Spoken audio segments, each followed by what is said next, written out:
Listen only to the sound of my voice. Let your mind relax. Let your thoughts drift. Imagine yourself in a frozen forest. Hello there, Sorry from 17 once again. This is my Black Ops 3 realistic mode walkthrough. This is mission 2, it is called New World. How I'm segregating these videos is going to be thusly. Anything that's half an hour long is going to be in one video, anything that's longer than that is going to be separated. I do this so that it's easier on my internet. I also do this so it's easier on my throat. There are a lot of reasons why you would want to break a video up. Sitting and commentating a 60-minute video is one of the most intimidating things you can do, especially when you don't have anything worthwhile to say. Additionally, nobody watches 60-minute long videos unless they are hardcore fans, and believe it or not, the hardcore fans do not make up the biggest demographic of people who watch your videos. It's unfortunate, but it's true.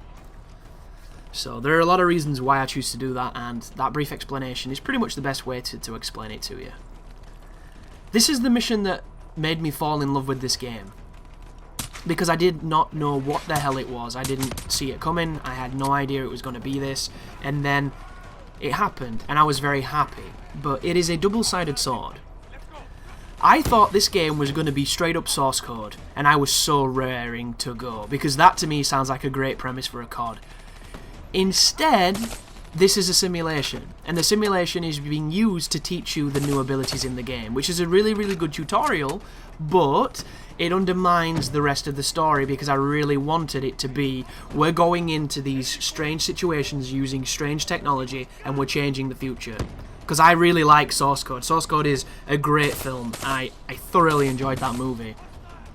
And that's what this felt like. It felt like Inception, it felt like Source Code. They were literally picking off a list of films that get me all goose, fleshy and creamy because I love them, and then it didn't do that, which is a big shame, but I do think the story went in a really, really great way, but this is not the video to express it. There are longer ones coming up. So, the things I was trying to say in the last video that I couldn't. You see what I mean? Dad did not give me a name then. He could have been a bad guy. Just put a burst in the poor bugger's chest because the game's not telling me who to shoot. Oh, how dare it. And it's funny because you can fail in moments like that by shooting the wrong people, so be very careful.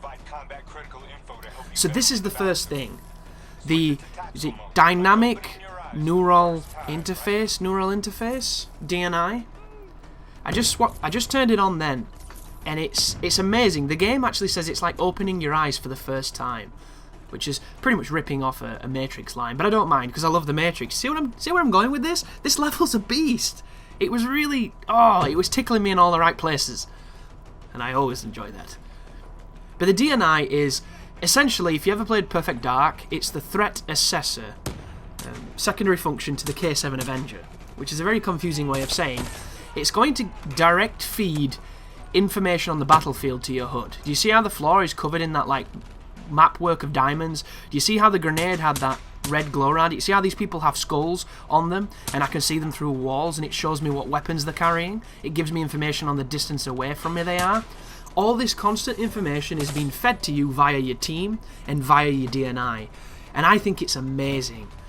It's not new, it's not a new concept, but there's something about it. You see how we can now see a throw arc on the grenades? I just think it's the coolest thing in the world because it's so subtle, but it's adding to a game that hasn't had anything new in it in a long time. And to me, absolutely love it. And it's just going to get better, folks, when it introduces other features.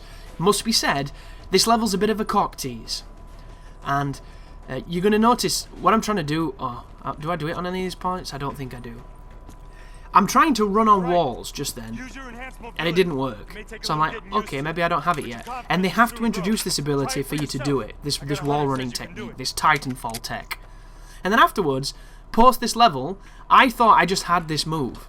And then I tried to do it, and I looked like a tit jumping at a wall and nothing happening. And it turns out you have to buy a piece of equipment to let you do it. And I think that that's highly disagreeable, but I understand why they've done it. In the multiplayer, you can do that shit by default. But in the single player, you have to get an upgrade to do it. So all the boosting, all the double jumping, all the crazy wall running is inaccessible unless you know you have to buy a very particular piece of equipment. And I don't think the game does a very compelling way of explaining that to the player, so I'm nowhere near as mobile as I wanted to be in this game, but on realistic mode, it really doesn't matter, because I'm going to get shit-fisted if I'm too mobile. One really great feature of this game, that's very reminiscent of the new Halo as well, is the level design now has gone for a more intertwined focus of branching paths, and I think it's really complimentary. I like it a lot. It gives the illusion of depth without being too contrived or too complicated.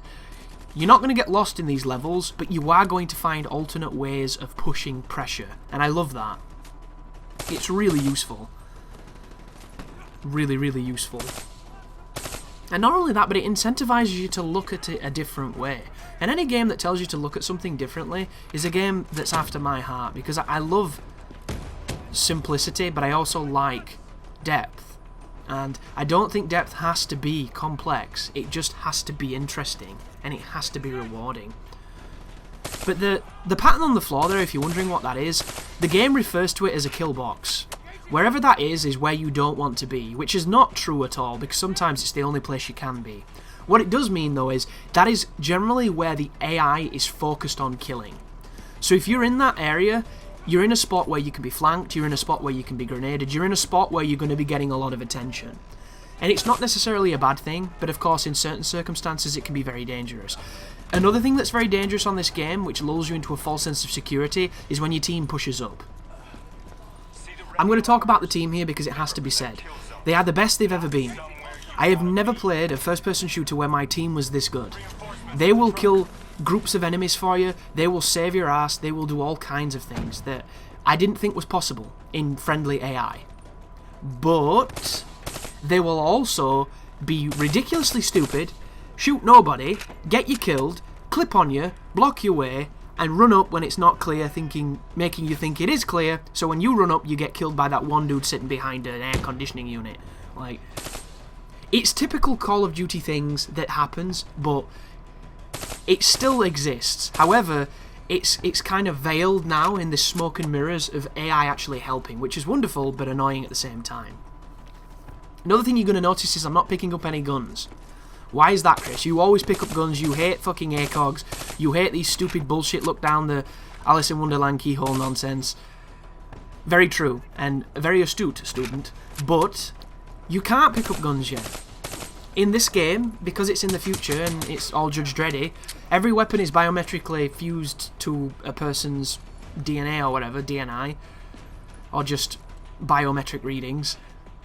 So you can't pick up weapons until you have the ability to supersede that programming, and you have to buy an upgrade. It's the same area where you buy the double jump in the wall run. And unless you're looking through the safe house and you're looking through all the menus, some people are going to miss this. And it's really important, and the game really doesn't stress it. It trusts the player, and I love that, because this is normally the most hand-holdy bullshit you've ever played. You see it? On the bottom left, you can see me in trouble, you can see my life, and you can see that it showed a white indicator on the face, so even fire damage is a headshot. That's how lethal this difficulty is. It's ridiculous. But I'm happy it doesn't tell you, but at the same time, I think it's going to trip up some people who are not very astute. And you don't have to be a bad player to miss these kind of things. It happens to all of us every so often. We just got a checkpoint just then, and the next checkpoint is not until we've cleared this entire room, so be very careful here, guys. And this pistol is a piece of shit. Apparently, it has the power of a shotgun if you look at the bloody the chart, the bars and the bar charts and everything. Yet, I shoot stuff dozens of times and they don't die. It's incredibly frustrating, and this is the level where it's going to show its frustration, because the train is very difficult. But that comes later, and we're not just there yet, so be careful. So in closing, however, on the whole picking guns up, you just can't do it at this moment, and this game suffers from the same thing that the multiplayer does when you play with bots, is for some reason the AI puts the most bizarre choice of attachments on weapons that when you do pick them up, it's more of a hindrance than a help. Like thermal fucking scope and half a car door, like what are we doing here? What is this? You might as well just push a fridge around in a trolley sometimes, because they give you some terrible guns. However, you can get good ones, and a good one to me is a red dot or an iron sight. Those are the two that I like. On this game there is something called an ELO sight, which is useful too. That's another pretty decent optic. but I will never like looking into anything that affects my field of view, unless it's a sniper rifle and I'm 9 miles away from the target. Additionally, guys, wall banging is in this game, so if you see anybody and you see their torso, try shooting them. You never know, you might get some hit markers. If you do get hit markers, it means you can effectively damage them. If you don't, stop wasting bullets. But wasting bullets is not something you're going to do too much on this game because there are so many ammo refills. Check your ammo.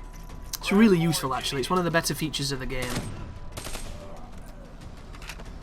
Let's get into some tech talk, shall we? In Black Ops 3 now, you have the ability to go to a safe house and augment your abilities. In the game, you're able to select one ability path, and on that ability path you can have several abilities within it. However, unless you're level 20 in the campaign, and if you're doing it like I am from a fresh save, you're not level 20. You will be level 20 by the end, but I wasn't, thanks to a problem which I'm going to discuss when it happens. But at level 20, it enables you to cycle through all the abilities. I recommend playing the campaign on realistic mode when you are level 20 because you'll have access to all the best guns, all the guns you're comfortable with, all the attachments you're comfortable with, and you'll also have the ability to have every single ability.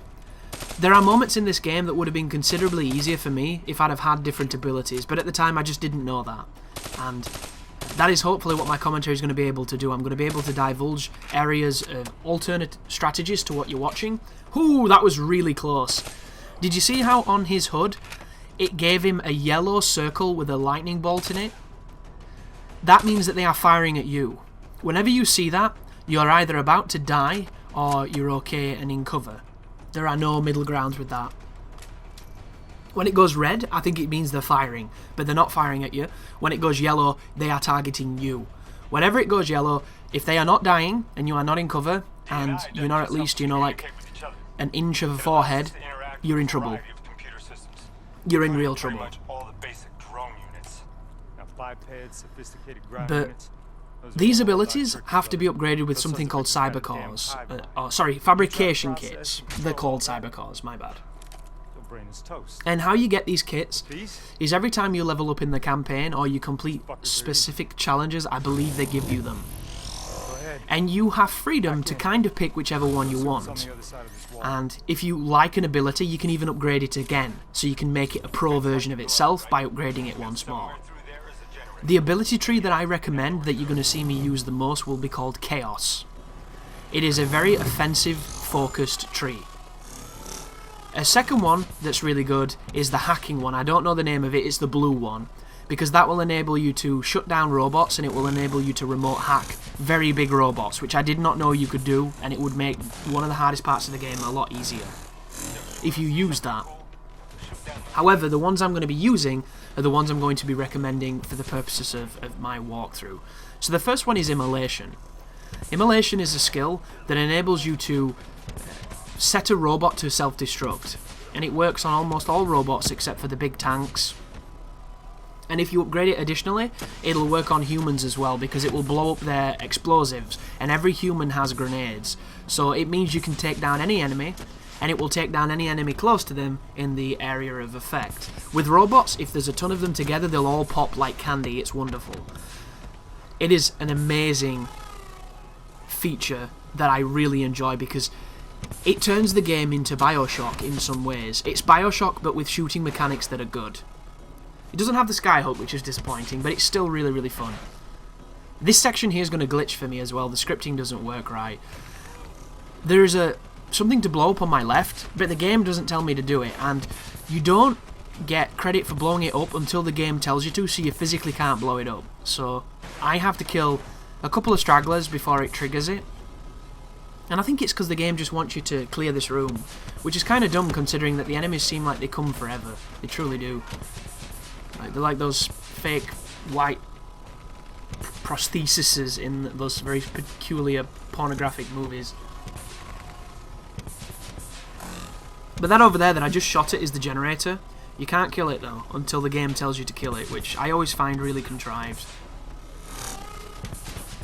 But Immolation's going to be your friend, and it's one of the first ones you're going to get, and it's one of the first ones you want to upgrade, because it's too powerful not to use. I love that move so much. The second ability that I really recommend is Fireflies. If you upgrade Fireflies, you get Incendiary Fireflies, so I believe it's a little bit more effective. This is a move that stuns enemies, and it can be really useful at giving you some breathing room, but it's not the best ability for my heart. However, the purpose of using it that I like is you can stun the heavy guy. For some reason in this game they've decided to introduce a heavy soldier who takes way more damage than he should. The great thing about him is when you kill him with a headshot, it makes the headshot noise off of World at War, it sounds like. The really tinny helmet sound. So, I don't know why the game's doing this at this point, and I think I'm going to have to restart, but it turns out that I push back over here, I might kill one person and it triggers the objective. So is there anybody left over here to kill? Is it because I didn't trip the waypoint correctly? So I come back, it trips it, then I go to this, it trips it. So right now what you're watching, guys, is a scripting bug. The scripting, for whatever reason, when I flew in this room, did not trigger the waypoint to move because I didn't move close enough to it, and unless you do this daisy chain of waypoints, it will never tell you to destroy that, it will never let you destroy that. It's video gaming when it's a little bit too apparent, and it's not working as well as it should. A game is at its finest when you do not realise you are gaming the system.